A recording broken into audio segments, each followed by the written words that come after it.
सभी विद्यार्थियों को मेरा प्यार भरा नमस्कार।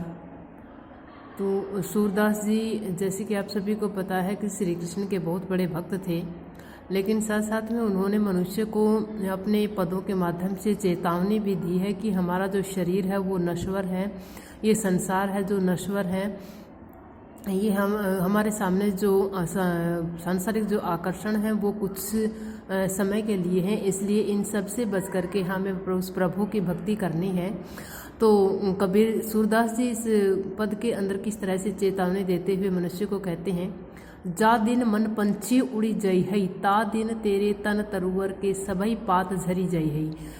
तो क्या कहते हैं कि जिस दिन ये मन रूपी पंछी तुम्हारे शरीर से उड़ जाएगा, यानी कि तुम्हारी जो आत्मा है वो चली जाएगी, तुम्हारी जब मृत्यु हो जाएगी, ता दिन तेरे तन तरुवर के सभई पात झरी जाई, उसी दिन तुम्हारे इस शरीर रूपी वृक्ष के सभी पत्ते झड़ जाएंगे, यानी कि तुम्हारा जो शरीर है वो नष्ट हो जाएगा। या देही को गर्भ न करिए, श्यार काग गिद्ध खाइए। हमें अपने देही का, हमें अपने शरीर का घमंड नहीं करना है, क्योंकि इसका जो अंतिम जो परिणाम है वो सभी का एक होता है, या इसको श्यार का कौवे और गिद्ध खा जाते हैं। तिननी में तन क्रमी कै विष्टा कै हवाई खाक उड़ई है। तो तीन घटना में से हमारे शरीर के साथ एक घटना होती है, एक घटना अवश्य होती है। तिननी में तन क्रमी, या तो हमारे शरीर को कीड़े खा जाएंगे, कै विष्टा, या फिर ये मल के रूप में बदल जाएगा, कै हवाई खाक उड़ाई है, या यह खाक बन करके उड़ जाएगा, राख बन करके उड़ जाएगा। यानी कि जो अंतिम संस्कार की जो क्रियाएं होती हैं वो सभी धर्मों में अलग अलग होती हैं। जब मुसलमानों के यहाँ मनुष्य को दबाया जाता है तो दफन किया जाता है, तो उसमें उसको कीड़े खाते हैं, कै विष्टा, या फिर वो मल बन करके नष्ट हो जाता है, कै हवाई खाक उड़ाई है। या फिर खाक जब अग्नि को समर्पित जब किया जाता है, जब दाह संस्कार किया जाता है, तो उसके जो हमारा शरीर है वो अंत में राख में तब्दील हो जाएगा। इसलिए हमें इस शरीर का घमंड नहीं करना है। कह वह नीर कहाँ वह शोभा, कह रंग रूप दिखाई। और जब हमारा ये मन रूपी जो पंछी उड़ जाएगा, तब वो नीर, हमारे शरीर की जो चमक है वो हमारे शरीर की शोभा है, और हमारा जो रंग रूप है वो फिर दिखाई नहीं देगा। जिन लोगनी सो नेह करत है तेई देखी नहीं। और जब तुम्हारी मृत्यु हो जाएगी तो जिन लोगों से तुम नेह करते हो, जिन लोगों से तुम प्रेम करते हो, वे तुम्हें घृणा से देखने लग जाएंगे। घर के कहत सवारे काढ़ो, भूत होई धरी खाइए। घर जब तुम्हारी मृत्यु हो जाएगी तो तुम्हारे घर वाले यही कहेंगे कि तुम्हें जल्दी से जल्दी सवारे काढ़ो, यानी किसी जल्दी से निकालो, भूत हो इधर ही खाइए, नहीं तो हमें यह भूत बन करके खा जाएगा।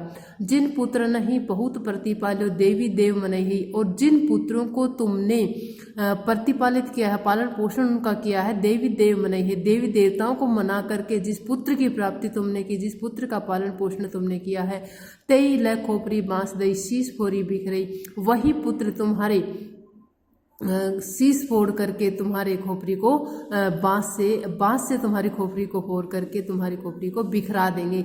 यानी कि जो तुम्हारा जो अंतिम जो परिणाम वो बहुत भयंकर होना है, इसलिए हमें शरीर का गर्व नहीं करना है। अजहू मूड करो सत्संगति, संतनि तय कसुपई है। तो जो सूरदास जी हैं वो मनुष्य को चेतावनी देते हुए कहते हैं कि अजहू मूड करो सत्संगति, कि हे मूर्ख, आज से ही तुम सत्संगति शुरू कर दो। यदि हम कुछ प्राप्त कर सकते हैं तो वो संतों से ही प्राप्त कर सकते हैं। जो ज्ञान हमें मिल सकता है वो संतों से ही प्राप्त हो सकता है। नर बपुधारी नाही जन हरि के, जम की मार सो कहे।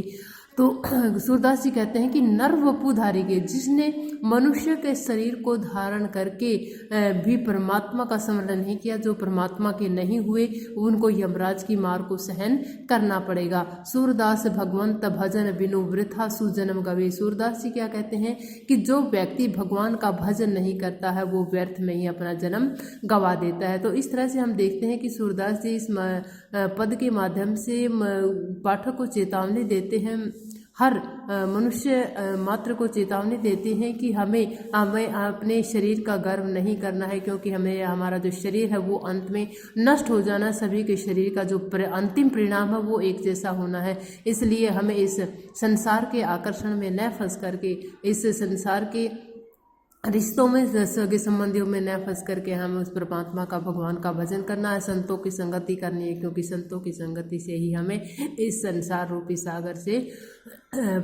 पार मिल सकता है।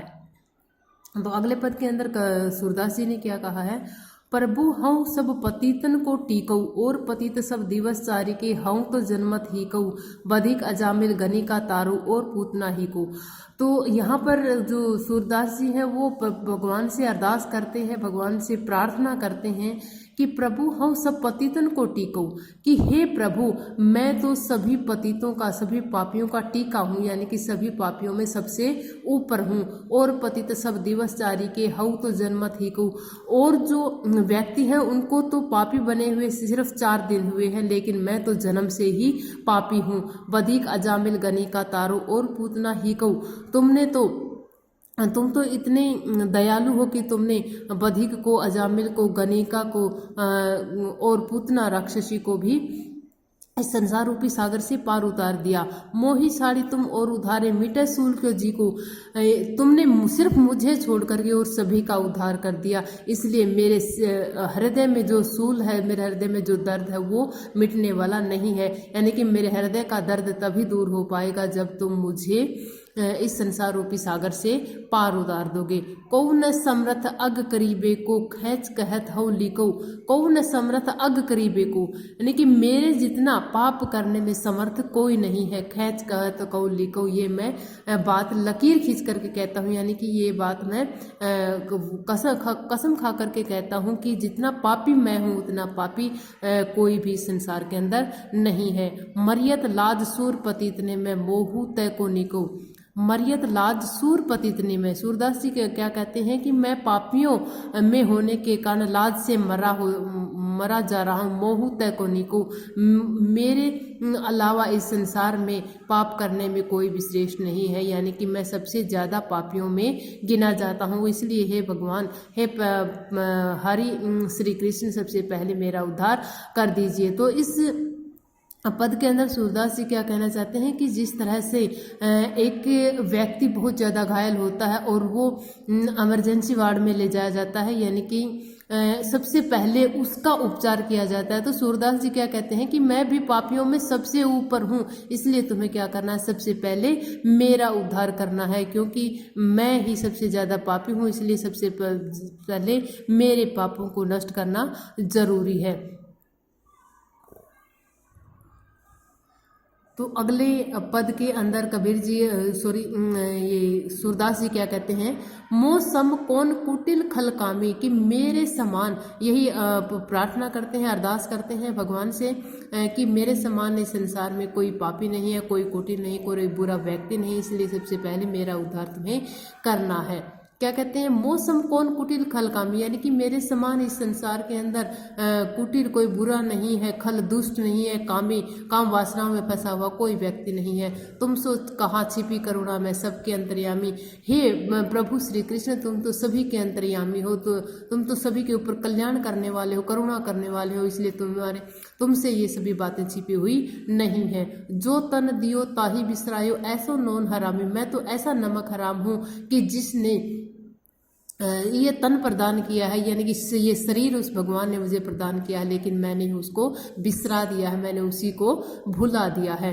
हरी भरी द्रोह विष को धावत जैसे सुकर ग्रामी, भरी भरी द्रोह विष को धावत जैसे सुकर ग्रामी, जैसे गांव का जो सुअर होता है वो बार बार कूड़ा खाना चाहता है, कूड़ा करकट की तरफ भागता है, उसी तरह से मैं भी संसार रूपी आकर्षण के पीछे, यानी कि विष के पीछे, जहर के पीछे भाग रहा हूँ।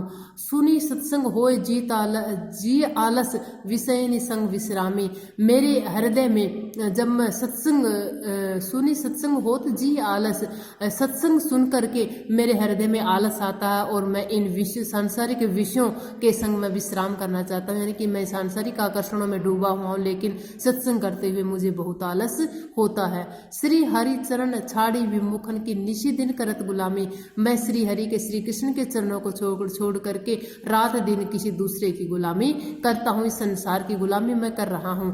पापी परम अधम अपराधी सब पतित ने मैं नामी। मैं सबसे परम पापी हूँ, अधम हूँ, नीच हूँ, अपराधी हूँ और सब पतितों में, सब पापियों में नामी हूँ, श्रेष्ठ हूँ। सूरदास प्रभु अधम उदाहरण सुनिए श्रीपति स्वामी। सूरदास जी श्रीपति स्वामी यानी कि लक्ष्मी के स्वामी श्री कृष्ण से अरदास कर रहे हैं, प्रार्थना कर रहे हैं कि हे प्रभु, मैं आपसे अपने आप को, इस पापी को उद्धार करने की प्रार्थना करता हूँ कि मुझे संसार रूपी सागर से पार उतार दीजिए, मेरा उद्धार कर दीजिए, क्योंकि मेरे समान इस दुनिया के अंदर कोई पापी नहीं है और पापी व्यक्ति का उद्धार सबसे पहले होना चाहिए। जन्म सिरानो अटकई अटकई, राजकाज सूत बीत की डोरी, बिनु विवेक फिरो भटकई। जन्म सिरानो अटकी अटकी, क्या कहते हैं सूरदास जी पद के अंदर, जन्म सिरानो अटके अटके, यानी कि ये जो मेरा जन्म है, सिरानो धीरे धीरे अटक अटक करके बीता जा रहा है। राजकाज सुत बीत की डोरी, बिनु विवेक फिरो भटकी, और मेरे हाथ में राजकाज की और पुत्रों की, सगे संबंधियों की डोरी को मैंने हाथ पकड़ रखा, यानी कि मैं सांसारिक बंधनों में फंसा हुआ हूँ। बिनु विवेक फिरो भटके, संसार में के अंदर मैं बिना विवेक के, बिना समझ के, बिना ज्ञान के इस संसार के अंदर भटक रहा हूँ। कठिन जो गाठी परी माया की, चोरी तोरी जात न झटकई, और मेरे इस संसार, मेरे इस जीवन रूपी रस्सी के ऊपर एक गांठ, माया की गांठ पड़ गई है, और उस माया की गांठ को मैं झटके से नहीं तोड़ सकता। यानी कि ये माया की गांठ इतनी मजबूत हो गई है कि मैं इसको झटका मार करके नहीं तोड़ सकता। ना हरि भक्त न साधु समागम, रहियो बीच ही लटकई। ना तो मैंने कभी भगवान का भक्त रहा हूँ मैं, ना मैंने कभी भगवान की भक्ति की है, और न ही साधु संगतों की साधुओं की कभी संगति की है। रहो बीच ही लटके, इसलिए मैं इस संसार के अंदर बीच में ही लटक करके रह गया हूँ। जो बहु कला काछी दिखरावे, लोभ न छूटत नरकई। जिस तरह से जो बहु कला काछी दिखरावे, जिस तरह से एक जादूगर होता है और वो अपनी कला दिखाता रहता है और व्यक्ति उसको देख करके आनंदित होता रहता है। लोभ न छूटत नरकई, यानी कि उसका लोभ नहीं छूटता और वो उस जादू को देख करके आनंदित होता रहता। उसी तरह से इस सांसारिक आकर्षणों ने मुझे आकर्षित कर लिया है और मेरा जो लोभ है वो छूटता नहीं है। सूरदास शोभा क्यों पावे, पिय विहीन धनी मटकई। सूरदास जी क्या कहते हैं, यदि किसी स्त्री का पति नहीं है तो वो मटकती हुई, यानी कि श्रृंगार करती हुई शोभा नहीं देती। उसी तरह से मेरी जो आत्मा है वो अपने पिया से विहीन हो गई है, अपने परमात्मा से विहीन हो गई है, और परमात्मा से विहीन हुई, परमात्मा से अलग हुई जो आत्मा है वो कभी भी शोभा नहीं देती। तो इसलिए वो अपने